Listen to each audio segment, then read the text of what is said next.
Thank you so much for taking your time and being on our podcast. We appreciate it. Thank you guys for training me, getting me back in shape. You know, Of course. So tell us a little bit about your journey into the fight world. Like, when did you start? Why did you start? And how did you get to where you are today? I've always had a itch to fight, you know? Just like, I would always see these guys, you know, do their walkouts, and I know that feeling of like being in the Friday night lights on football, or, you know, I wrestled in high school, so like wrestling one-on-one in front of the, you know, a basketball stadium, people watching, you know, it's like a feeling you get, you know? And I always seen these guys walk out, and I'm like, man, I know it's a different feeling of nervousness, of like something that makes you feel something, you know? I'm in the feelings, you know? So I'm like, man, I want to feel that one day. I want to feel a, you know, 6-8 week training camp, and, you know, I want to feel getting punched in the face and keep going and learn how to get punched without blinking type of shit, you know? So just observing it over the years. I had this old school photo in my dad's room of my grandpa. He was Golden Gloves. His name's Bob Bolton Holston. And, you know, he fought way like a long time ago. He ended up passed away from dementia, from getting punched in the head too much, you know, over the years. But he lives a long life. Yeah. You know, so my dad took that, you know, and he would always like, I remember being so young, early 2000s, and he would have like, you know, DVDs and CDs set up. He was like a neat freak. So he would have all the CDs, and then I would always see like these UFC Ultimate Fighting Championship DVDs, you know, and he would pop them in every now and then and watch them. I'm like, yo, these guys are like, yeah, like the old school ones where you could wear shoes, no weight classes. Yeah. Guys were wearing full gis and stuff. You know, I was like, it's getting soccer kicked in the face. You know, we watching it, I'm like, yo, this is not boxing.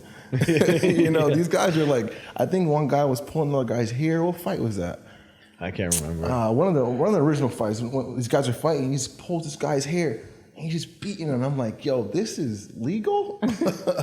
You know, Barely. So, you know, ever since I was a kid, I really enjoyed watching it, you know. And then when I finally got in high school and started wrestling, that's when it like really opened my eyes. Because I would talk to my friends that were like, you know, state champions or, you know, national champs or runner-up, you know, and I'm like, what y'all gonna do after college? You know, and like, some guys go, you know, fight MMA or do this or that. I'm like, some guys go to the Olympics, you know, but I'm like, MMA, I'm like, that's just, I get flashbacks of that guy getting soccer kicked and his hair pulled, you know, I'm like, that's a street fight, you know? So, you know, over the course of years, it just intrigued me just to work out, hit the bag, wrestle with my friends when I seen them. And then I ended up moving to Deerfield Beach from Georgia. And I worked in a reptile, like, warehouse where they would ship out reptiles and amphibians to just, you know, different pet stores around the world. And I was just like, you know, a guy cleaning cricket shit, you know, and scraping up snake skin and stuff like that from cages. And my boss is a black belt from, he was working on ATT. And he got a black belt from Laborio. So he would always also train amateur fighters and, you know, bring them to their fights, coach them up, do whatever they got to do for training camps. And a couple of guys in the gym would need like side gigs for work. So after they were trained, they would come to the warehouse and just move boxes, deliver stuff to like Fort Lauderdale, pick up shipments from the airport, just, you know, little side jobs to make a quick $100 here and there, you know. And every time these guys would come in, they would have these fat ears and shit. And I'm like, yo, it brought back, you know, the wrestling field. So I would like, you know, just play around with the dudes. I have zero experience, you know, and these guys are just like stone cold killers, you know. And I'm like, I think one of the first guys I seen come in just working, his guy is Mirsad Bektik. I think he fought in the UFC a couple of times, but dude, he came in and he was just like jacked. His ears were just like round. And I'm like, dog, you look like someone to not fuck with, you know. But just hanging around with these guys, and then they started watching UFC fights, and then he ended up buying like a bunch of mats, and they would just roll and just do different things every week. And then they would invite me every now and then, and I would go. They try to fucking put me to sleep, and I'm just like, dog, this cardio is different, you know. But I like to compete, so. Long story short, I just kept going. No, over long the story years. long. Yeah, you know, I want a long story. All right, you know, long version. I just kept going, you know, and these guys would just. I would have friends that are like, you know, $135, $155. You know, at the time I'm just hitting the gym, I'm just working out, just working on strength and conditioning, and I have basic level background in wrestling just for cardio. I did it for off season because I hated track. So I'm like, I'd rather wrestle than run track. And in high school, just to stay in shape off season, and it helped with my tackling and my grit, and just my dedication. Just because after I did my first year of wrestling, it just opened my mind to like a whole different level of competition, of like self accountability, and just having that not quit type of feel, that I didn't have before. So, when I got into just rolling with these guys for fun, I had that feeling again, like, oh shit, like I'm not fucking tapping, I'm not, I'm not getting caught in that, that triangle again. I'm gonna squirm my way the fuck out of there, even though I have zero idea what I'm doing, and there would be times where like we would do our little drills. They would just do 1, 2, 3, 4, 5 drills, and then like, all right, go live. And I'm like, dog, I'm gassed. Like, you want me to go live with this guy, and he's a blue belt, but like, he knows a whole lot more than a clear belt. Yeah. So, after that, I'm just like, dog, I'm not trying to get put to sleep. I'm not trying to get submitted. I'm not trying to tap. So he's like, if you don't tap, some of these guys will break your arm. They'll pop your knee out. So you better get the fuck out or get your ass in there, So it's just fun, man. I just really enjoyed it, and then I remember one day we was like a day, like around lunch break, one of my two buddies, they were both like, I think they walk around like $160 and they would fight at 35 or 25, I can't remember. And they were just going back and forth, arguing with each other, and they were best friends for years. And one of the other guys that works with us, he power lifts a lot, but has zero martial arts background. So he comes in, he's like, hey, both of you midgets, shut the F up. And both of them was like, yo, well, fuck you up, and it was just funny, fun banter.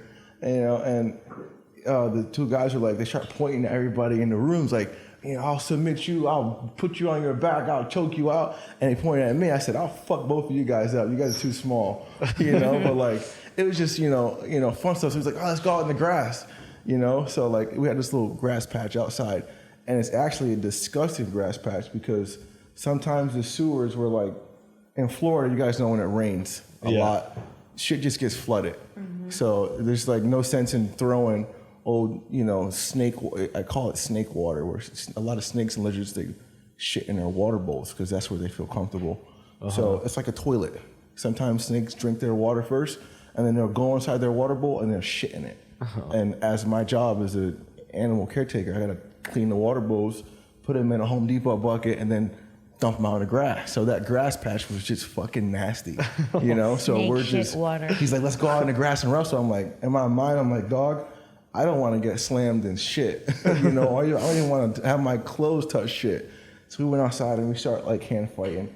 And the guy, of course, was, way more skilled in our martial arts. I just had more strength in him because I was almost 100 pounds bigger than him.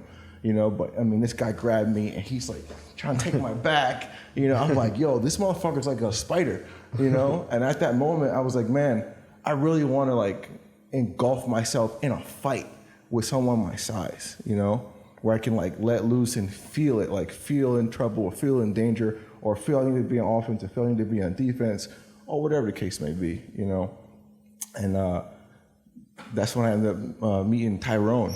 Spong. Tyrone Spong. Oh, cool. Yeah, my boss, one day we're all hanging out again. And then he's like, hey, I got a friend, I got a friend, Mikey. He's got some big ass dogs. And I love dogs. Like, I love all animals, but dogs are my thing, like my thing, So, and I'm like, how big of a dog? A lot of people say big dogs, but like, is it a big dog? He's like, bro, this dog is fucking scary. And I'm like, all right. And the guy had a pretty decent size, like 110 pound boxer. So I'm like, if you're calling his dogs big, they got to be big. Yeah. If you're calling them scary, they got to be scary because your dog, like, I know your dog, but if you was a stranger, like, I wouldn't feel comfortable with your dog in the house, Right. So we go to Tyrone's house, and Tyrone comes up, and the first thing in my mind is like, yo, this motherfucker looks like me.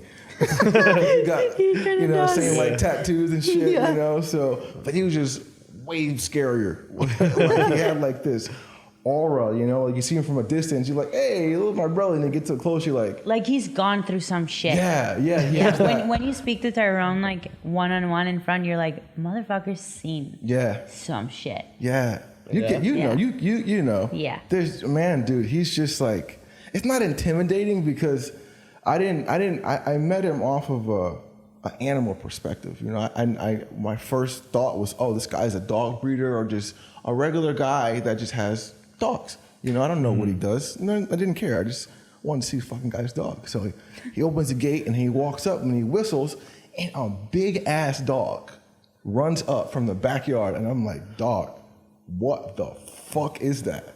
It was a big like XXL bully, and it had to be mixed with like a Cane Corso or something. Oh. Yo, I swear to God, his dog's name was Bear. It was literally a bear. You know? How much do you think it weighed? Dog, I mean, easily $140 with like shredded. Oh, wow. And it's like real black / brindle, you know, and his ears are cut, so it's like you can see the head muscle, the jaw muscle, like, and the thing walks up and he just like looks at you with these piercing eyes, and next to him is Tyrone. I'm just like, dog, no. And like for me, like an animal guy, I've got bitten by dogs, chased by dogs, wrestled with dogs, so I can look at a dog and be like, I defend myself. I'll get you to fuck off me. I hold you, you know, to where, you know, you're not going to fuck me up. And I look at some dogs, I'm like, dog. That's so funny that you think that. Didn't you one time you said, you were like, that you think about that when you see other dogs too. Yeah, well, because we had this one conversation. What's the most like dangerous animal you think if you had to fight life or death with, you could kill it, you know? And I said at first, until I got my own dog, I said a wolf. And then I said that, and then one time I hyped up Dexter a little bit too much, and he fucking hurt me. And then I was like, dude, Dexter's like 70 pounds, and I think he could kill me. So I retracted that. I was like, dogs are strong, I don't think I could take man. a wolf, man. And they have like, I don't know, they just have a killer instinct that I don't have. So anyway, go on. So Tyrone comes out. Yeah. You know, the same thing. You know, I had the thought of the dog. I look at the dog like, man, if that dog were to come at me right now, that's it. You're fucked. He's gonna fuck me up. You know, like I don't think he'll kill you, but I know for sure whatever he's biting is gonna go with him. You know, so I'm like, and I know the feeling because every time I go against it, I instantly regret it. You know, so. The moment I saw his dog, I'm like, I'll see these dogs out here. I'm like, hey, choo. You know, I'll get down in their face and kiss them. But man, that dog, I'm like, yeah, man, you're nice. Oh, good boy. Yeah. All right. You know? Yeah. Because he's just like, you know, he's not wagging his tail. He's not happy to see you. He's just like, all right, motherfucker. Just sizing you up. Sup. Literally, sup. Whatever my dad tells me to do, I'm going to do it. You know? And then like, anyway, we hang out for the rest of the day, and I mean, he has birds, and his kids like animals too. So doesn't he have a panther? He used to. Didn't he get in trouble for it? Yeah, because it escaped. He used to have it, but his panther escaped. It wasn't even his panther. It was literally a random panther on the street. Because in Florida, there's bobcats, panthers, all types of shit where they live at because they're deep in Everglades. You know, so you know even a couple of days ago, my old boss, calls me on FaceTime. There's a bobcat in his backyard. Damn. And then 2 days later, his neighbor calls, which is his son-in-law house, another bobcat. So it's not uncommon for cougars and bobcats to be over there because there's mad livestock too in that area. So, you know, long story short, somebody called and said they saw a panther walking down the street, and it happened to be Tyrone Street. He's the only guy on the street with fucking 100 animals, you know? So they came directly to his house and like, yo, we need to search your house. He's like, I don't have a panther. I have dogs and horses and toucans, you name it, but I don't have a panther. You know, but everybody on their street, of course, assumed it was his. So they gave him a lot of headache for that shit. Damn. But he ended up beating it and you know, getting charged for it or anything. So it was good. Nice. Wow. Yeah, he definitely caught some fucking heat for that shit, for sure. What's the craziest animal that he has? Toucans. From my perspective, these dogs are another level of crazy because he got these big ass, and it's not just one. He's got like 3 different kinds of dogs. He's got a horse now, It's called. He has a stallion. He told me. Andalusian cool. stallion. Yeah. Shit is big. Yeah. You know, It's like a special type of I horse. think he imported it from some other country. Super expensive, super rare. I took him like 3 to 6 months to get it in. Wow. I had to stay in quarantine for like 3 months before he even got it. So that shows you how special they are. I've seen Tyrone multiple times at Mundo Boxing, but I had the chance to speak to him before my fight. Pedro told him to come give me a pep talk before my fight. And he comes in, he's like wearing a hat and like a jacket, kind of like all, you know, inconspicuous, like low profile kind of thing.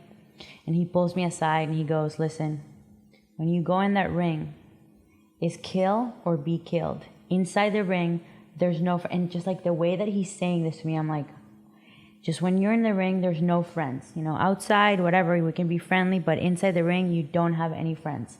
The person that's there on the other side of the ring is there to absolutely kill you. And you have to be okay with that. He said the key is to accept that you're already dead, he says. We're all living on borrowed time, so you have absolutely nothing to lose. It's like, I'm not afraid. I go into the ring and I know that I'm already dead. What's the worst thing that can happen? But he said it with just like such conviction and just, he really, really believes that, you know? What did that make you feel? Is that I'm a pussy. That's not good. You had to go there and fight. He's a killer. 100%. And that's why, that's when he told me about hunting. He's like, you know, I love animals. I have a farm pretty much. I have all kinds of animals, but every once in a while I have to exercise my killer instinct. So every once in a while, when I feel like I'm getting too soft, I go in and hunt. Wow. So I told him that I feel like I need to spend more time with him, and I definitely need him to. But do you know how this guy hunts though? No. You know, he's from. You guys know what Suriname is? Yeah. Suriname, yeah, you know, South course. America. Yeah. So he goes to Suriname, puts a rifle on his back, takes his shirt off, takes his shoes off, and has fucking shorts on, and is gone for a few days, and comes back. Come on. With food. I'm so serious. And then he eats it. Yeah, he. A lot of people, you know that a lot of people say so and so's like built different or whatever. Oh, that guy's he sounds built like different. he really is. Yeah. Yeah, he's. That's a savage thing to do. He told me the story, you know, the first night we hung out. I'm like, man, you're bullshitting, bro. You're going to fucking Suriname in the jungle. And he pulls the tapes up. And I'm like, oh, shit, okay. And he starts FaceTiming dudes, like, literally in the jungle in Suriname. And I'm like, dog, you, like, he FaceTimed a guy, and a guy is on FaceTime, on WhatsApp video, whistling otters to the shore on FaceTime. And I'm like, dog, okay, you're not bullshitting. Like, that's what I'm saying. Give me more. We're you know? so soft. We're so soft. We need to go to Suriname, man. Yeah. I'm telling you. I tested this gangster. I said, yo, I'm going to take you iguana catching one of these days. Iguana catching with your own hands. Yeah. So, like, in the canals on the side of the highway, it's like maybe 3 feet of water and then, like, 3 feet of mud. So you're up to your neck, basically, in fucking dirty, nasty canal water. And I take you know those poles you change light bulbs out in the ceiling? Yeah. You can extend them like 15, 20 feet. So we go in there and iguanas sleep in the trees above the canals because when they get spooked, they jump out the tree into the water so we're safe. So, you know, I would go, at the time, working the reptile spot, I would catch iguanas and bring them in to sell them at Petco and PetSmart. They would distribute them out to all of them. No way. That's how they end up in the pet stores? Yeah. Guys like you with light bulb changers or poking them out of trees? That's serious, yeah. That's nuts. Iguana catching serious. It was serious. They banned it now. But, yeah, so it's sketchy. You know, you step wrong, there's snapping turtles in there, there's snakes. Gators, all type. It's nasty. You don't want to step in fucking canal. There's shopping carts and that shit. You know, all people throw their shit on the side of the highway. All that stuff goes in there. But there's full of iguanas, you know. And Tyrone, he's like, yo, I want an iguana, you know, because my boss like, yo, this is one of my main iguana catchers, and I could catch big 6-foot dragon, you know. Wow. And he's like, man, I want a flawless. Tyrone's a perfectionist, so he's like, I want a flawless one, all the toes and the nails and all the spikes, man, big chunky cheeks. I said, bro, I know just a spot, and it's disgusting, and I know you're gonna want to catch that iguana. So we went over there, and I go in the water. I'm, you know, in the pool. I look over. Tyrone jumps on the other side of the canal, like goes underwater, comes back up, and got the iguana in his hand. And I'm like, yo, motherfucker's a gangster. Because I've been out, I do it, it's fun. You know, I've been doing it for 4 years. I had a lot of practice. And my first time, I wouldn't have done what he did. Right. I knew it was his first time because no one does this type of shit, you know? And he went out and just dove head first. I'm like, yo, motherfucker's built different, man. He is. He really is, man. That's unreal. And then, you know, he's like, okay, we argue. He's like, you know, he says he's Tarzan and I'm Mowgli. You know? He's trying to take your name. Yeah, so he's like, I'm Tarzan, you're Mowgli. I'm like, bro, fuck you, you know? And he's like, oh yeah? And he starts throwing leg kicks and starts uppercut. I'm like, dog, stop punching me. You know, just please stop. And every time I tell him to stop, he just keeps going. Have you ever sparred him for real? Yeah. And? He fucks me up. Yeah. It's not fun. He don't stop. He don't care. You know, and you can't punch him back because he ain't gonna feel that shit. You know, like unless you're a fucking heavyweight. Then you have the hardest punch recorded in history before Francis. Yeah. Yeah, bro. Yeah. Oh wow. Motherfucker's like his hands is broke. He throws them shit so hard, but he just don't care. No, are they all fucked up? Disfigured. Really? Yeah. But he's like, I feel no pain. Wow. His hands are like this. But when he balls that shit, he's just throwing them. Wow, that's crazy. Yeah. So anyway, so you met Tyrone. Met Tyrone, you know, hanging out on the animal aspect. And then after a while, like, we started, you know, texting me like, yo, what's up, little bro? What you doing today? So we'll come over, hang out, help him build something, you know, fix a cage. Because we're both, you know, we're handy, we build shit. So we started hanging out some more. His family started cooking some food. And I'm like, yo, this shit is good, bro. Like, let's hang out more. Another time, I'm like, I'm not making any dough, any money. So if I can get a free meal, have a good conversation, and be around animals, I'm at your house all day. You know, like shit, me and Tyrone went from hanging out for 2 days in a row, and you fast forward 6 years later, you know, we hang out for forever, you know? So when I go to his house every time, it's either we're doing animal shit or we're training. And when we're training, he's putting the gloves on. He's like, yo, you better put your headgear and your mouthpiece in your gloves because I'm going to teach you how to fight, you know? And he just starts fucking wailing on me, you know? And just recently, he punched me hard for the first time because I know he was playing with me, you know, for majority of the time. He would cat fight with me.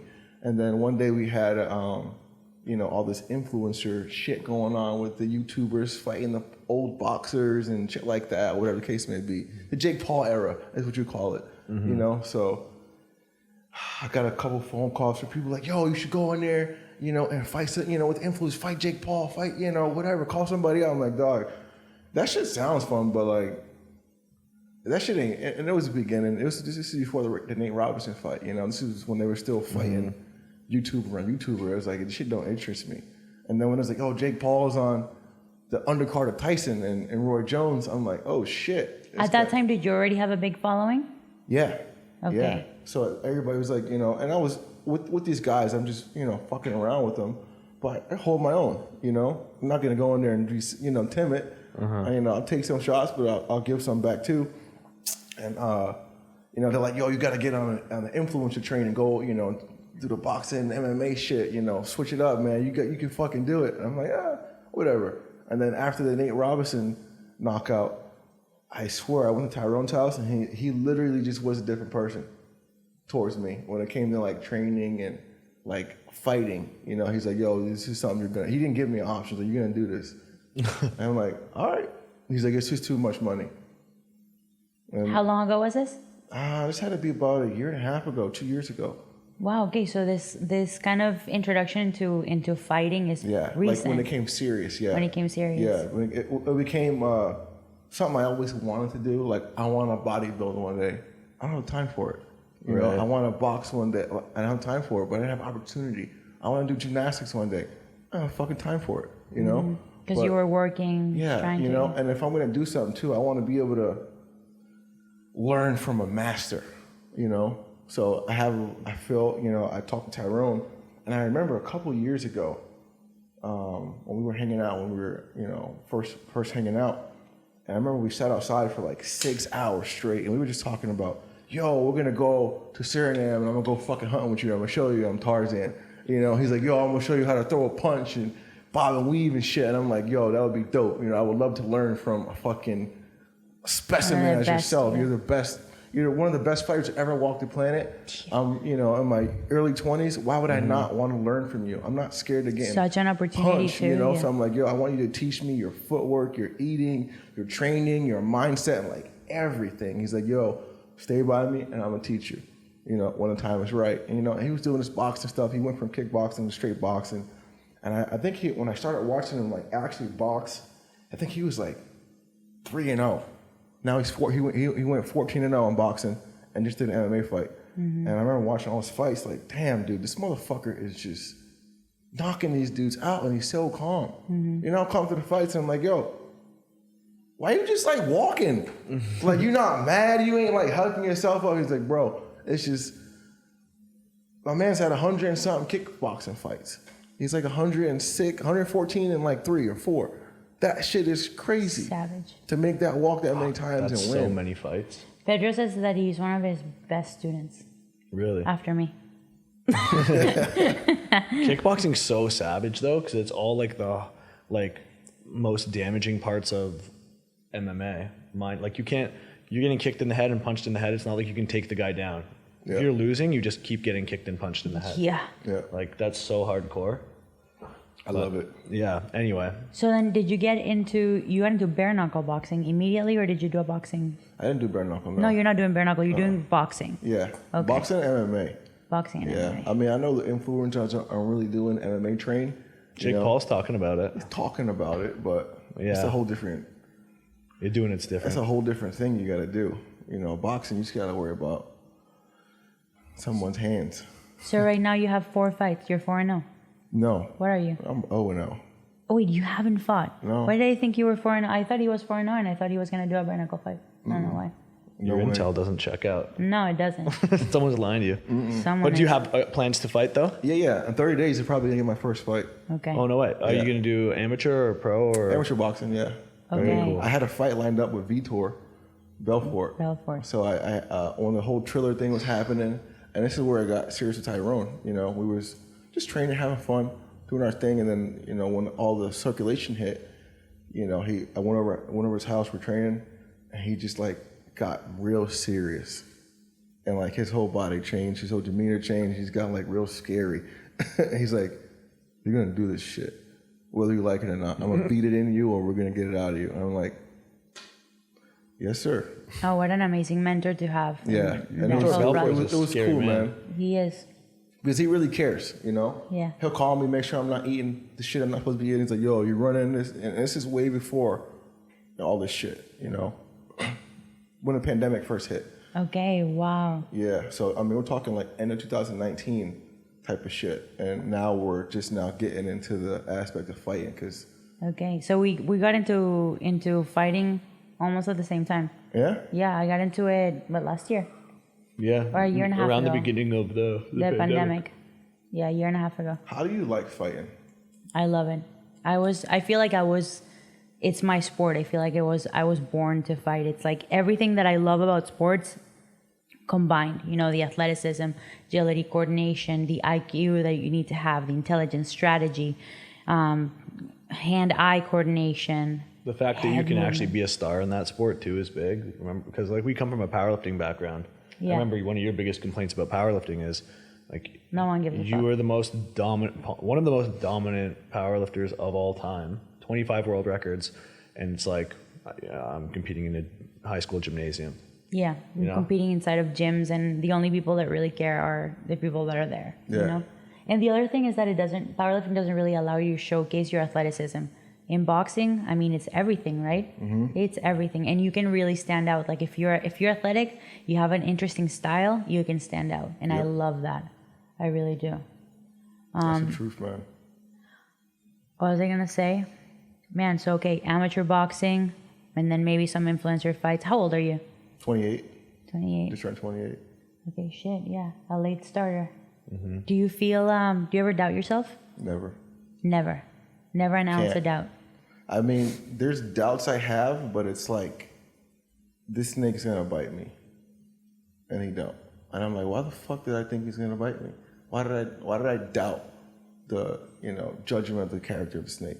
But like doubting myself in a fight or doing something physical or something, I can't let it go in my mind because it'll just eat me up. What do you feel you need to work on the most? Everything. Yeah, I say the same thing. Everything. Yeah, you said that in your post-fight interview in the ring. I need to improve everything, everywhere. I need to be consistent. I need to be more hungrier, more sharp, more just fuck it, you know? And I have that aspect in my passion of animals and lifting, you know, when I'm on target. I mean, even when I'm off with my animal shit, I'm just doing the bare minimum, you know, changing the water, cleaning the glass, walking the dog. But when I'm on it, this motherfucker got moss everywhere. He's got misting systems. He's got a whole paragraph of when he last ate, when he last took a shit, when his last shed came. You know, it's just different when I'm on my shit. So I know in the aspect of fighting and just unlocking that, you would call it inner beast, inner animal, or whatever. You know, once you get ready to fucking scrap, that's what it is. You know, when I got ready to wrestle, I know I can't get this feeling anywhere else besides the moment me and that guy shake hands. Yeah. And he goes to that first single leg, or I get that first double leg. You know, that's when the moment it clicks. Like, all right, that moment I've been working out for, I've been thinking about is here. Now it's time. You know, and the same thing I did with football. Same thing with animals. You know, when I swim with sharks or whales or see schools of fish and coral, it's like I'm nervous. I doubt myself how deep I can swim. But once I get in there and I'm swimming all day, I'm like, in my mind while I'm swimming, I'm like, yo, why are you doubting yourself? Why are you doubting your ability of something you've already done before? You know? And the same thing with fighting. Like, I haven't fought in a fucking boxing ring or a cage before, but I've been in, and I know everybody says they've been in tons of street fights. I'm tough. That's not what I'm saying, you know? But it's like the aspect of like getting in a squabble or being in something uncomfortable. I put myself in that predicament so many times outside of the ring, outside of that aspect, and with more dangerous situations, you know, that I feel I could be comfortable once I get that feeling again, you know. Where do you want to take this? To the top. I mean, I know I'm 28, I'm a late starter, but like, I'll probably stop hitting my prime 32, 33, 5 years of really honing in on some shit, good luck. You know, and that's me talking to my competition, which is myself. You know, I'm not like saying a cocky way of everybody out there in my weight class, I'm coming for you, bitch. Well, you know, it's not what I'm saying. But that's how I'm feeling, you know. And I look myself in the mirror like, all right, you got 5 years to get this shit rolling. You already had 2 years of practice. Now it's game time. The whole 2022, you're fighting. 2023, you're fighting. 2024, you're fighting. Until you say, your body says you're done, you're done. Because I know once I'm 32, 33, that shit's out the window. Yeah. Well, and I know like people say you're a late starter, and in a lot of ways that seems like a disadvantage, but the both of you, I think, have a huge advantage in the fact that you get to approach this sport with like the mind of an adult. A fresh body. You were learning it correctly from really good people at the first time. You didn't just walk into like your local gym and some guy is coaching you. You know, you've got Tyrone, you've got Pedro and Kareem and all these really good influences. And then on top of that, you have the advantage of not getting punched in the head your whole life. And an entire life in sports, you know? It's not like one day we decided to do a sport. We've been doing sports our whole life. And it's also not like you guys are going to have to, you know, work a part-time job at bagging groceries and then you're exhausted and you go home and you do training. It's like you guys are in a position where you have the resources and the time to really, really focus on something like this. So it's like you are starting later, but you're going to be able to close that gap a lot faster. So I think that's a pretty cool aspect of it. I liked you, but I like you now so much more because I feel like I haven't met anybody who's started. I started at 28 too. I'm 29 now.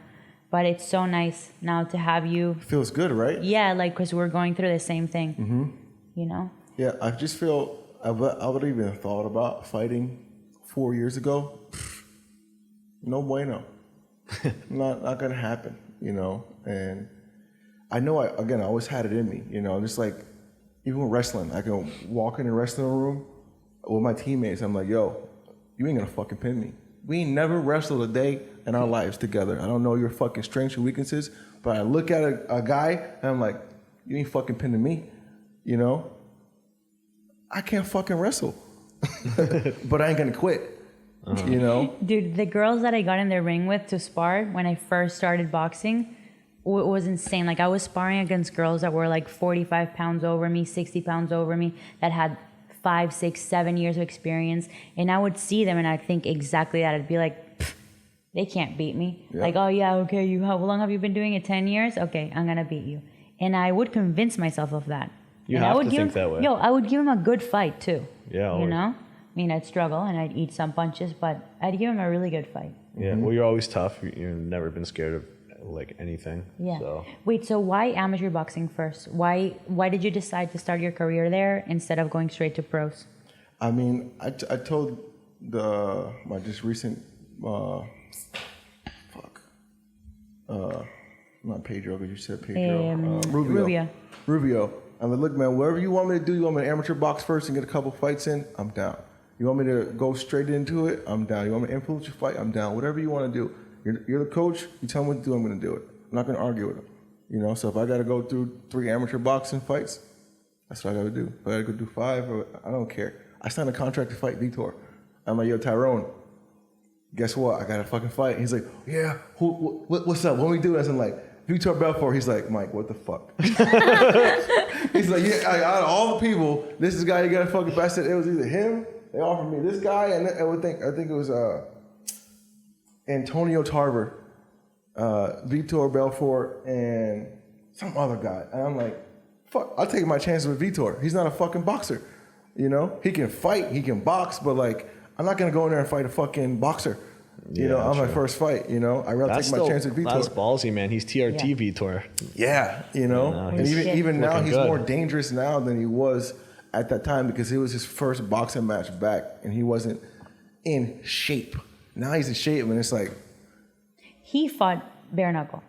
Yeah. No, he fought Triller versus Holyfield. Triller. Oh my God, Do I have Alzheimer's already? I would do bare knuckle for sure.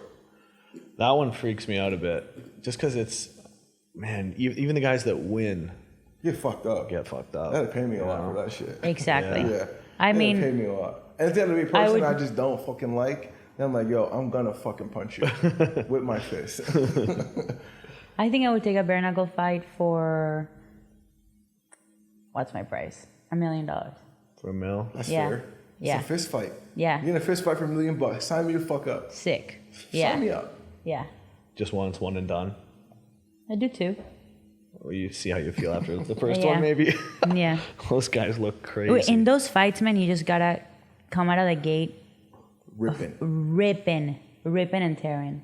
Yeah, I mean, you can't go the distance. It seems like the fights. guys that really try to like box super technically and textbook in bare knuckle don't do as well. Yeah. Because you'll see them. And except for Luis Baboon. Yeah. But he's still he comes out of the gate hot, at least. But he goes a distance. But he is. And he's very technical. Yeah, but almost any other guy, it seems like it's almost an advantage to just like scrap, go crazy. Scrap. You just gotta throw punches like a tornado. Yep. Yeah. Like you're a fucking hurricane, and don't stop until the other person's on the floor. Yeah. Ooh, scary. Boxing's fun, man. It's one of the only things that when I spar, it gives me a sense, and it's gonna sound weird I'm gonna say, but like I work with snakes my whole life, you know, and like there's snakes I just don't want to get bit by because they fucking hurt, you know. They got big ass teeth. They're just strong, you know. There's snakes I get bit by snakes literally my entire life, all sizes, and there's just certain snakes I'm just like, bro, whatever you fucking do, you're just not biting me. The same way I'm like, yo, you're not fucking pinning me. I look at a snake, I'm like, bro, you're not biting me, and I'm gonna move any way I can. Hold them any way I can. I'm awake, you know, and that snake won't even be venomous. So when I work with venomous snakes, you're playing a game of centimeters and inches with your life. Automatic $500,000 hospital bill at the minimum. Automatic nerve damage, permanent nerve damage. Your shit is just not going to work the same after you're bit. So moving and dodging that shit and being awake with that shit, I haven't felt that feeling of trying to stay away from something, you know, until I got in there and started sparring. And I'm like, yo, motherfucker punched the shit out of me. I'm like, yo, you ain't trying to punch me again. It ain't gonna be that easy to get me again. So I'm just like on mongoose status, just trying not to get fucking punched, you know? And it just, I like it, you know, to the sense where it's like, I kind of love it. you know? And I'm like, I want to fight, you know? And the more I get punched, the more I don't want to get punched. And the more I want to punch you back, you know? It is pretty addicting. Yeah. Wait, so how did you build your following? Yeah, I'm interested about that. Like, how did you get involved in the whole I know the reptile space you worked there as a kid, but how did it like become this career that you... For social media, I mean, like, I haven't worked a job outside of animals. I worked at a trampoline park for like 6 months once. That was it. Ever since, anything else, always been animals. Whether it was free volunteering, working at a pet store, working at a reptile house, volunteering at a zoo, volunteering at a shelter, whatever it involves animals, I'm doing it, you know? So when I got time for social media world, I was a caveman for a long time. Like, had an Android. Like, my phone would break, and I wouldn't get a phone for like 2 months because I didn't care. I didn't give a fuck about a phone. I didn't care about technology. I stopped playing video games, so I was like, when I moved to Florida in 2012, 10 years ago, I'm like, man, like, I'm out of high school. I did 1 semester of college playing college football. I'm like, this fucking Call of Duty and Madden is not getting me nowhere. It ain't feeding me. It ain't putting bills on my table. It ain't getting me a 6-pack. If anything, I'm getting skinnier, and I fucking feel like I got scoliosis staring at the screen all day. And I'm blinking a lot now, you know? So I'm like, I gotta change this up. And I love playing video games. It's something I did since, you know, fucking GameCube, you know, all the way to PlayStation 3, PS4, whatever. So, you know, I'm just like, man, here we go, animals. That's it, nothing else. Don't ask me to work out. Don't ask me to fucking go to the movies. Don't ask me to watch a fucking movie. If it ain't Animal Planet or Nat Geo or documentary or reading a book on animals or working at a place that involves animals or getting extra volunteer hours to learn about animals, I don't want to fucking do it, you know? And I had that period from 2012 to like 2017, 2018. Yeah, 2017 is when, you know, the social media shit kicked off, you know, for just YouTube, Instagram, all that shit, you know? And I remember watching a guy named Jay Alvarez, and he was doing travel content. And I saw a video on YouTube. It was like, I don't know, 15 minutes long. And they were just traveling around the world, just doing epic shit with their friends, having fun, you know. And they were like, maybe 16, maybe 17 years old. And I'm like, yo, that is the fucking life. Going to Mykonos, going to Dubai, going to Bali, going back to Hawaii, surfing. I'm like, yo, that shit's lit. And every time they would post like an elephant in the video for like 3 seconds. And that little 3 seconds, I'm like, yo, I can do that, you know? And all it was is a fucking photo of an elephant in a river that they just filmed off a GoPro. But in my mind, I'm like, yo, imagine a 15-minute video, all animals. And people go crazy for that shit. And that's what, like, my mind started going, you know, on a whole other aspect of, like, animal content, you know?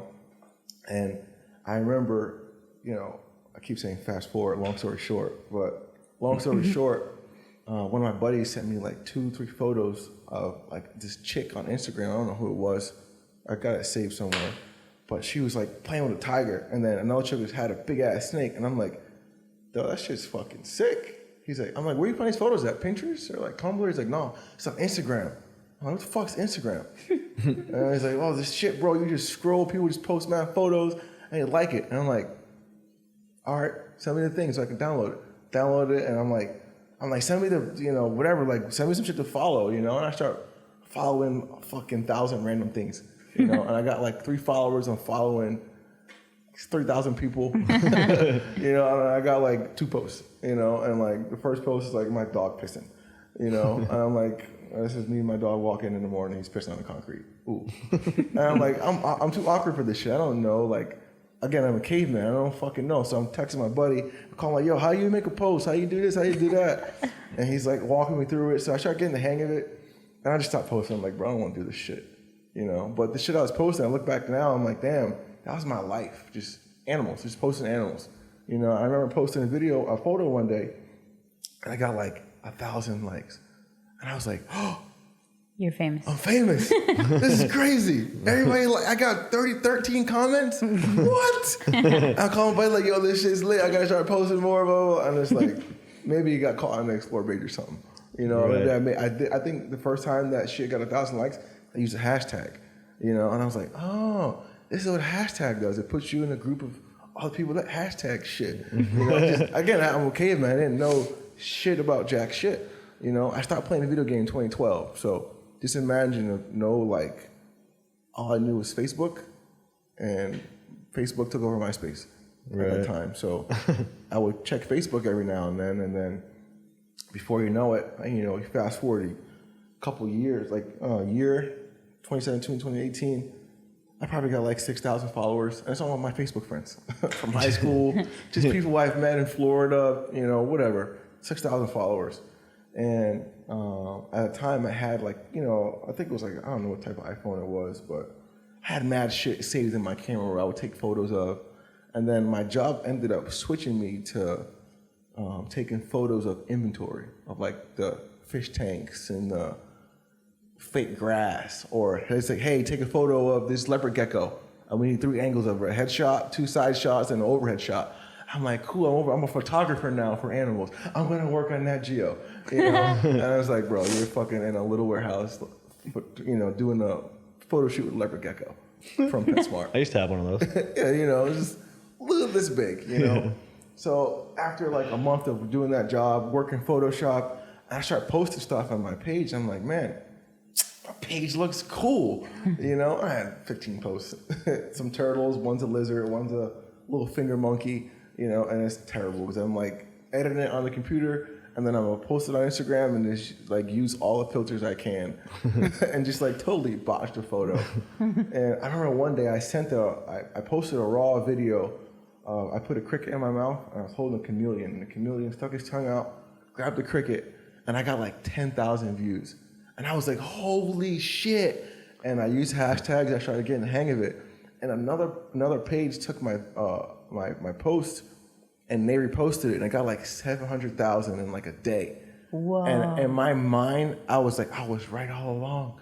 I can make 15-minute animal content. Like, I can do it. And it just gave me the utmost confidence to just take whatever's in my camera roll and post it. Because I would see shit, I'm like, man, they're not gonna like that. They're not gonna like that. They don't know what that a quiet child newt is, or what a red-ass salamander is. They're not gonna know, so I'm not gonna post it, But then I'm like, man, fuck. I didn't think people would like a chameleon eating a cricket.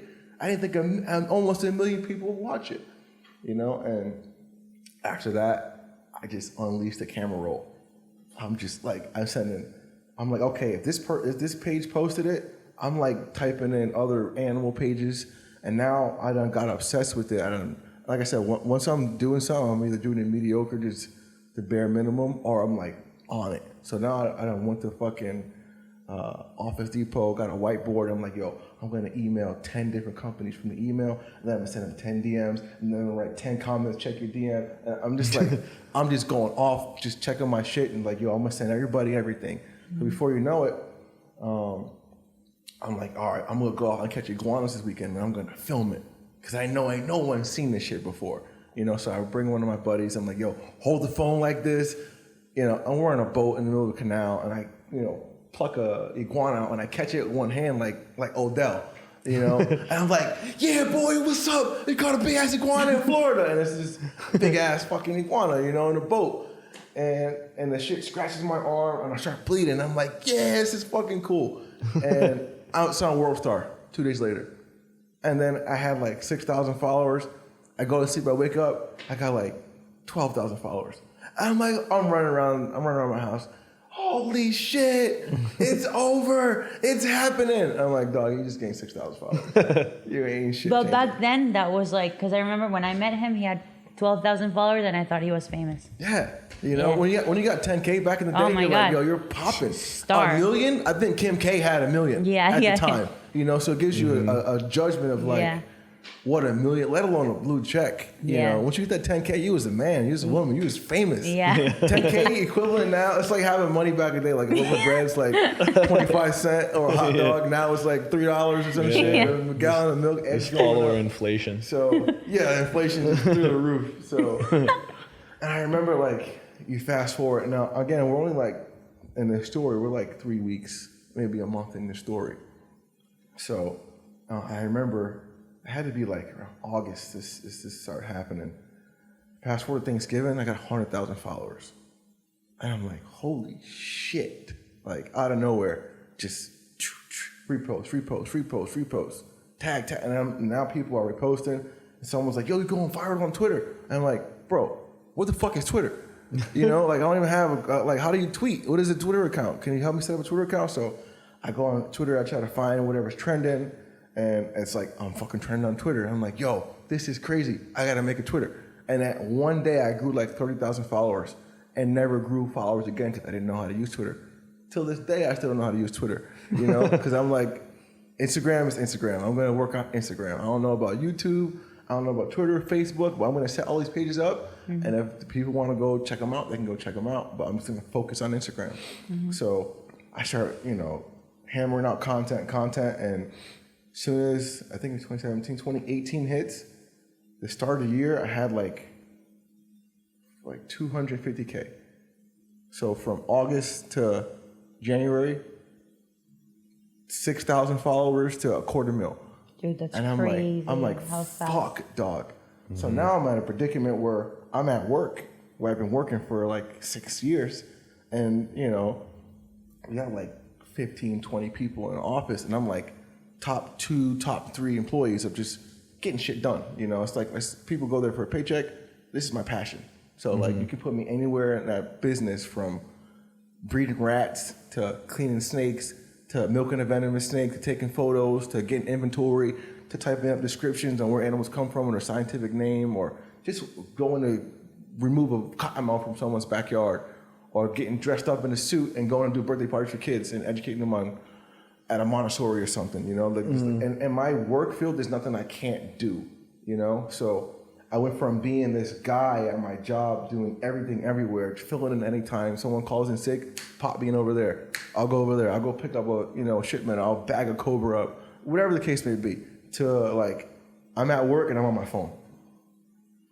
Went from a caveman fully engulfed in work to like giving 30% of my actual productivity at the job, getting a paycheck, but on my phone, like going crazy on social media, you know? And my boss, I hold him dear to my heart because he helped change my life, you know? I came to him, same thing with Tyrone and the fighting aspect. I'm like, yo, I need to be like, make me a whole new person. Teach me like from the ground up. Custom out on me, you know? I'm like, in the animal aspect, custom out on me, you know? So I came to him because I got a lot of respect for him. And I'm like, yo, this social media shit's the wave, man. I'm trying to pitch in this old guy, Instagram, you know, social media. He's like, bro, get out of my face. Get out of here. Go back to work. If you want to do social media, go do it. If you want to go to work, go to work. But you got to pick one. Oh, you want to do 50-50? I'll give you, you know, he told me, I'll put you part-time work, part-time social media. And in my heart, I'm like, no. Fuck no. I'm not going to leave where I've been. Like, I'm happy here. You know, I don't want to leave my animals, my school kids. I don't want to leave me learning. I don't want to leave my accessibility to learn about different species all day, any day. You know, and it's a dream come true of mine. I was just so happy and so content where I was with life. Like I could stay there for the rest of my life. At that time, that was my exact thoughts. Like, yo, I made it. I'm chilling. I don't need much. I don't care about the phone. I can eat. I can hang out with my animals. I got food. I got somewhere to sleep. Peace, motherfuckers. I see you. If I knew you in high school, I don't talk to you no more. I talk to my family every now and then because it's my family, you know, but like everybody else just didn't matter. I wasn't in a relationship, wasn't like looking for chicks. I wasn't going out to the clubs. I mean, I maybe like went out to watch an Avengers movie when it came out or a new Fast and the Furious movie by myself. That's how content and dedicated and engulfed in my bubble I was, you know? So for him to offer me to cut that in half, it scared the shit out of me. You know, I'm like, no. And then I went home and I'm like, 250,000 fucking followers and a couple of I'm like, man, you gotta figure it. Maybe half time, maybe part time's not bad. You know, and I'm like, other side of me is like, nah, don't do it. It's not worth it. Maybe here's the doubt, you know? Doubt it. I'm like, man, I can't. No. And outside of me, he's like, bro, you just got 250,000 followers in a couple months. What the fuck are you doubting yourself for? Do it. Go. So I went back to work. I worked for like 2 weeks. And of course, I wasn't there mentally. He's like, yo, go do your social media thing. I'm like, how am I going to make money? What am I going to do? Right, because back then you had the followers, but you weren't monetizing yet. I didn't make $1 off this shit, you know? The followers are coming in, but like, I'm out here catching iguanas to, you know, fucking eat a burrito. You know? Like, I'm dropping shit off at Fort Lauderdale Airport from Deerfield just to make an extra $40 that night so I can fill my gas tank up. I'm just doing everything I can to stay afloat, you know? And again, I was content with that shit because I was living in my dream. You know, the money, as long as I can survive, literally have gas for my car, enough money to feed myself, or I didn't even give a fuck about paying my phone bill. There'll be months back then, my phone bill came up, I'm like, bro, I don't got fucking $80 to spend on this fucking phone. Shit. Has that changed your financial ambition? Yes and no. Yes, it's changed because I know I want more for myself in the future. So I have to make better business decisions and set up deals and brands, or just iron out my crazy projects and plans and do them, and, you know, actually hone in on them and go from mediocre to I'm fucking there, you know, because that's just how I am as a person. I feel everybody's different, you know, and there's just times where like I'm woken up, and in my financial department, like I'm woken up because I had a taste of it. You know, I went from, again, being homeless basically to fuck, I can go buy any shit in Petco you want me to buy. I can go buy the whole, give me all the dog food on aisle 3, you know. But that's how I felt when I got my first check. You know, when I got $200 from cleaning shit, you know, in the pet stores, that was the best $200 I ever made in my life, because I never thought in a million years I could make $200 doing something that I love, because it's not work, you know. Let alone going on social media and making $2,000 for a post. You're like, what the fuck? Dog, I will work 30 days nonstop for $2,000. I can make a post and make $2,000. I'm like, bro. You're laughing. I'm like, yes, let's do it, you know. But that didn't happen till a long time after. I mean, like 6 months, 7 months at the time. So fast forward this, I take my first trip to Costa Rica. My boss is like, yo, basically you're fired. I went from giving you options to like, now you're fired. And I'm like, did I just get fired from my fucking dream job? I had to like sit at home and let it sink in for a little bit, you know? And then after like the smoke cleared, you know, I called up, you know, like basically like apologizing, you know, as I felt like I let him down.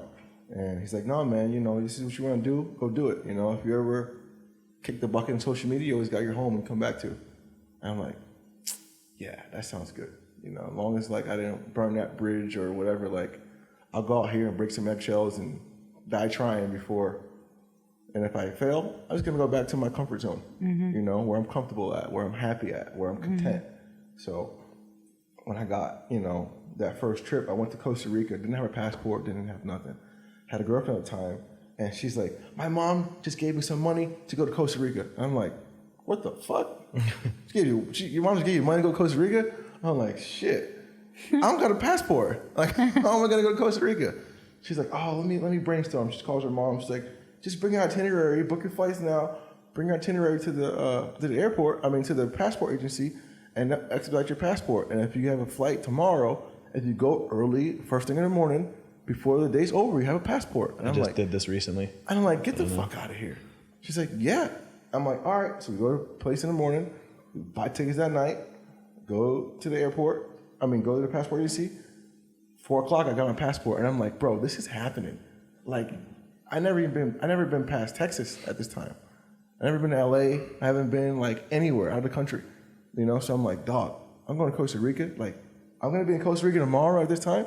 You got me fucked up, you know. So everything in my head that I always thought about as a kid of going to the most biodiverse place on the planet, Costa Rica, all this shit started. Like, it's like my hard drive kicked in, you know. So I'm like, I'm not gonna.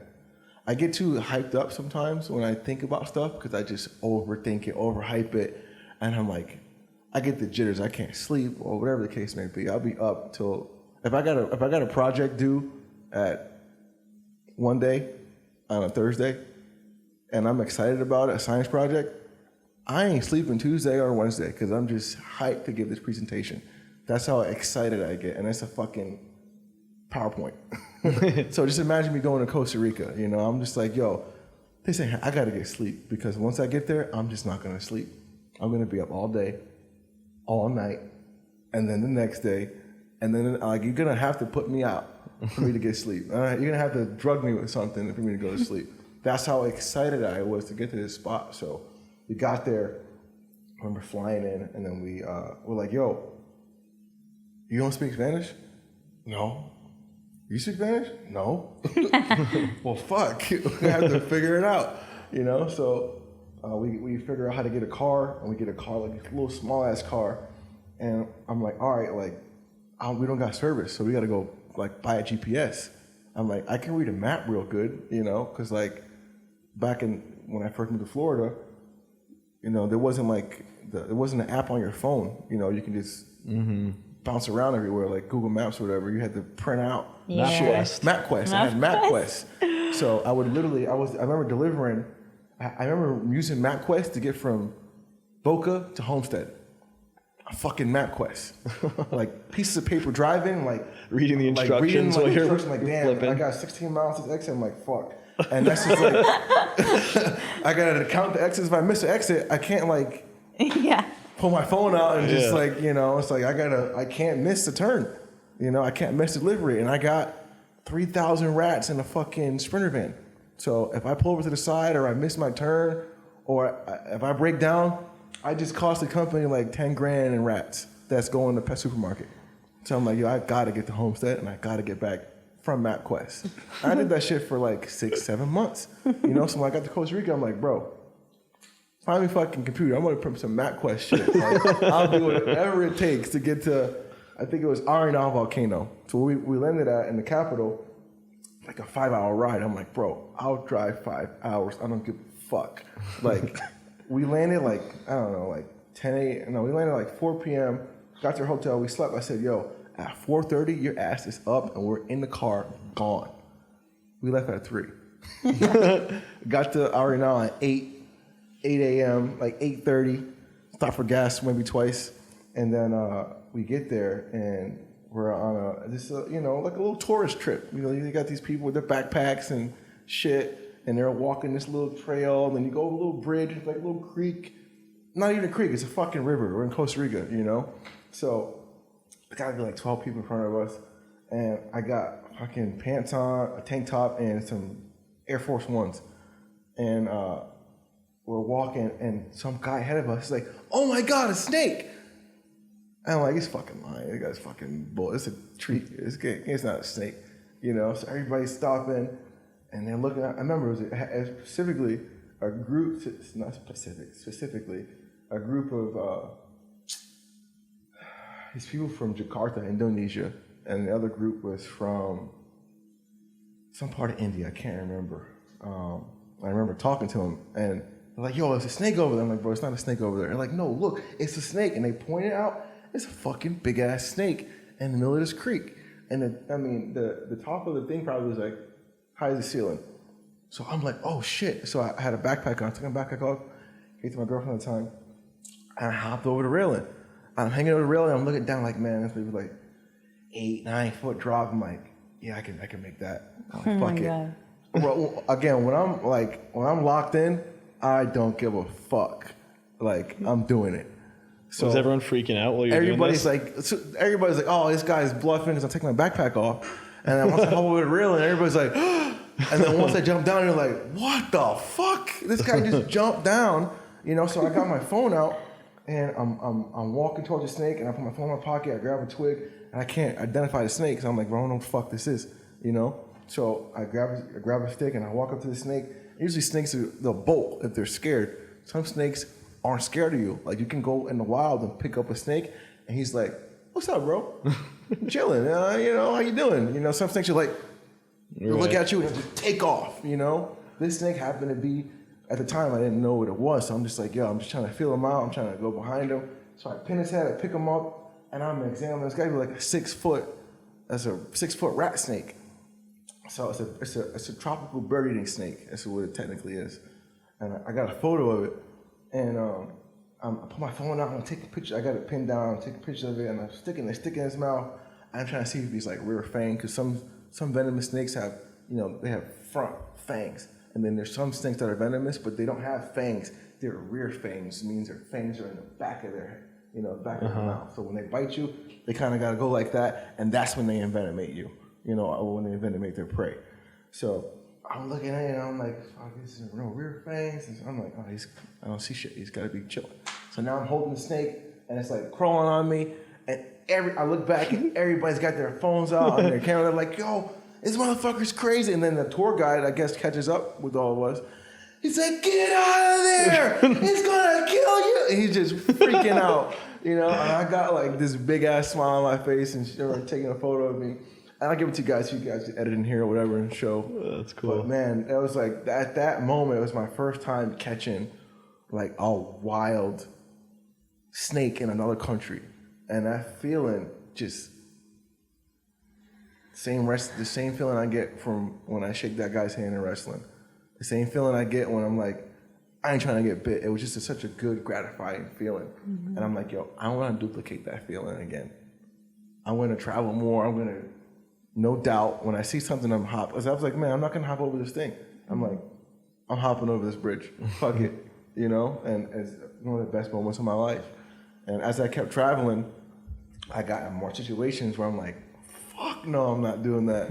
And the other side of me is like, bitch, jump. And I'm just jumping in head first, having time of my life, And every time I do it, it's magical. So when I got back from that trip, I posted a couple things. And, I grew a couple followers, maybe like 10K again. I had like 207 and 300K.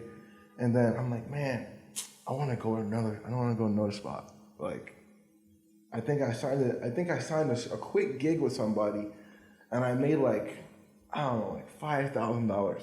I'm like, yo, I'm taking all this money, because at the time, $5,000, bro, fucking $5 million I just got. You know what I'm saying? Like, we're working my ass off for almost a decade, straight for $200, $300, $400 a week, and I'm working 60 hours a week, 70 hours. I'm like dead ass 70 hours a week. Wow. Like I'm waking up, my job starts at 11 and I'm done at 8. I'm eating, maybe going to the gym, and then at night from like 11 till 4 a.m., I'm catching lizards. Whatever's moving, I'm fucking catching it. I'm catching cane toads, brown on nose, green on nose, garter snakes, water snakes, moccasins, coral snakes, iguanas, basilisks, green and brown, like you name it. If you're fucking moving, I'm catching you. And I have a soft spot for the native animals in Florida, so I always call it a native animal. I'm letting it go, But everything else that's not supposed to be here, I'm catching that shit, and I'm getting $1 a toad. I'm bringing you 50 toads a night. I made me $50 each. A knoll, you little small lizards you guys see everywhere. Mm-hmm. I get 50 cents for those with the full tail. So you better be in the bushes picking and not break his little tail, because you get 50 cents for that shit. Who are you selling them to? Where I work at, But like the Bronx Zoo, they need, 400 anoles to feed a certain lizard that they have, or a certain snake they have that's endangered, and only that snake eats little lizards. Right. Or something had babies and they can't eat rats yet, so they got to eat little lizards. So the Bronx Zoo every month would order 400 anoles. Texas Zoo will order 4,000 anoles. Some guy in Louisiana, where anoles also thrive at, he collects brown anoles, and he wants green anoles to release in his yard. So every month he would order 1,000 green anoles. But that's $500. I'm guaranteed $500 a month from this guy. Wait, so he just wanted them to have on his property? He just thought they were cool to have around? Because they were native to there, and the brown ones were invasive. So he's like, yo, my kid, I guess he had a bunch of grandkids that would, I think he had like 15, 20 grandkids that would come to the house in the summer and catch anoles, and he'd give them, a couple bucks for the anole, just because being a grandpa. It's one of the cool things, I'm like, yo, that shit's awesome. And every month he would order 1,000 anoles. So he spent, I guess his retirement check or whatever, he was taking $500 of it, buying a nose and letting them go outside in this yard. Wow, what a dope grandpa. So sick. Yeah, that's cool. You know?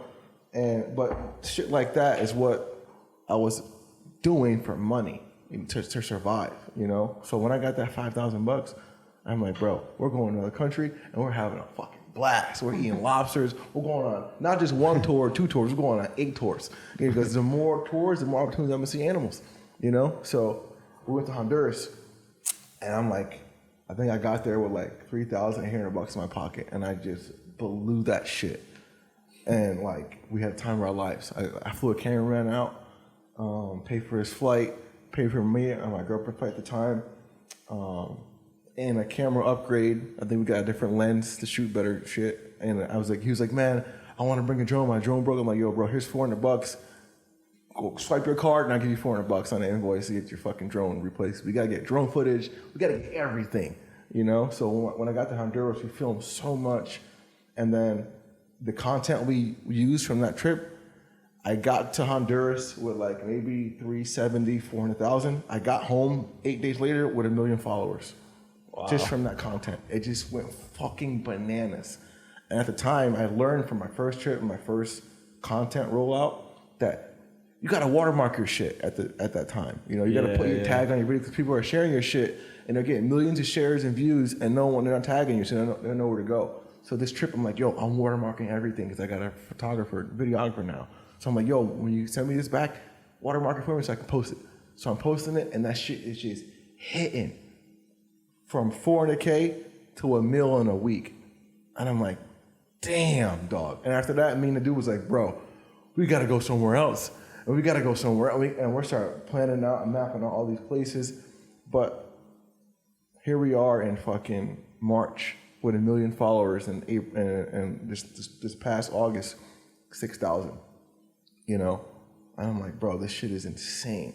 Like, I can't like grasp what's going on right now, you know? And then before you blink, a year goes by and we went, you know, I can keep telling all these crazy stories, but I think we hit like 6 more countries that year. And I look up and it's 5 million followers in a year. So I went from like not wanting to leave my comfort zone to like, fuck it, I'm gonna be all in. And it turned from me being scared to a year later having 5 million followers and being able to do posts and get paid for it on my stories or help nonprofits. You know, when I first started like getting offered real money, I'm like, yo, I want to do what's right. I don't want to just take all this money because it's not me. I'm betting people aren't coming to see me. They're seeing the cool animals that I'm showing them. Mm-hmm. You know, so if any way I can help the animals first and foremost, 'cause I don't need shit. I want to pay my cameraman. I want to pay for my fucking flight. I'm not going to be sitting here eating 5-course meals in a 5-star hotel. I need to be in a fucking hammock where the mosquitoes is at, where I could be outside at night with my little flashlight looking for spiders and ants and shit. That's shit I like to do, you know? So when I'm traveling, I'm like, I'm cutting my cost to a minimum. I'm paying the person that's their passion. I'm a passion guy. So if you work with me and we're cool, I'm like, yo, what do you want to get paid? What's your rate? What are you going to charge me for this trip? That's it? Okay, cool. I'm not going to negotiate with you because I'm not negotiating my fucking price.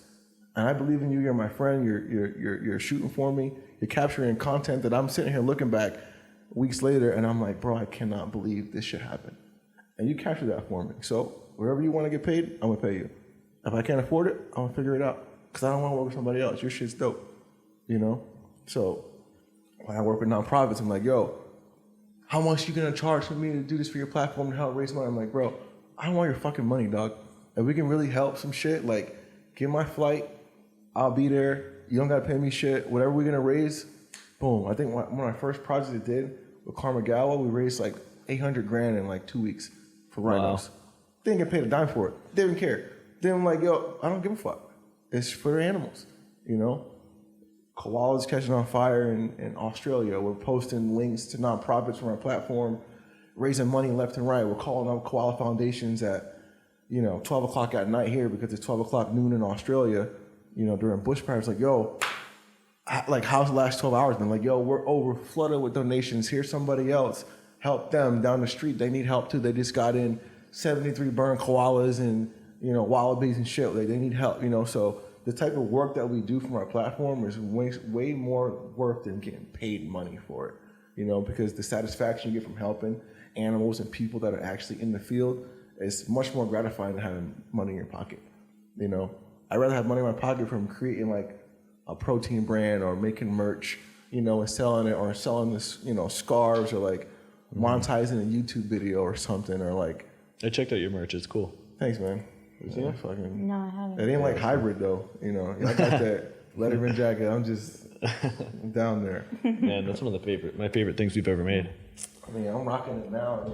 I love it. Way out, Man, this was you're so rad, dude. Like, obviously, I knew a little bit about you, but hearing it straight from you and what your values are and how you live your life is a breath of fresh air. Like, thank you. He's so cool, eh?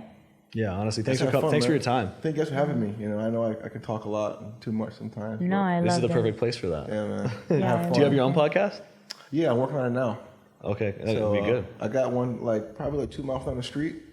You guys are more welcome to come. I'd love to have you guys on. Yeah, for sure. You guys bring some more. I want to talk motorcycles, talk fighting, talk entrepreneurship. So it'll be dope to have you guys on again. Absolutely. Yeah, that'd be great. For sure. And What's the name of your anytime you guys want me podcast? back, So people can check I it out. don't even know what I'm going to call it yet, to be honest. I'm thinking like Tarzan Treehouse Talks, or Keeping It Real. We'll update the show notes when it comes Guys, out. if you're listening to this and you have a good podcast name, tag us on this episode and suggest a name for Mike. Yeah? Yes.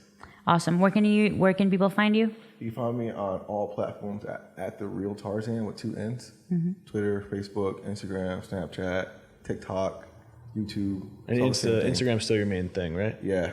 I lean more towards YouTube this past year, just pushing out more longer format content.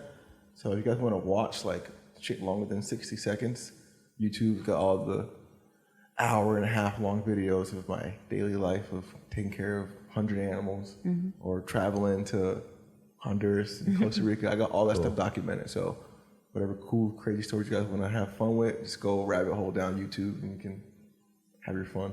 Awesome. Right on. Beautiful person, beautiful energy. Much love. Thank you so much for being here. And I hope you guys enjoyed this podcast.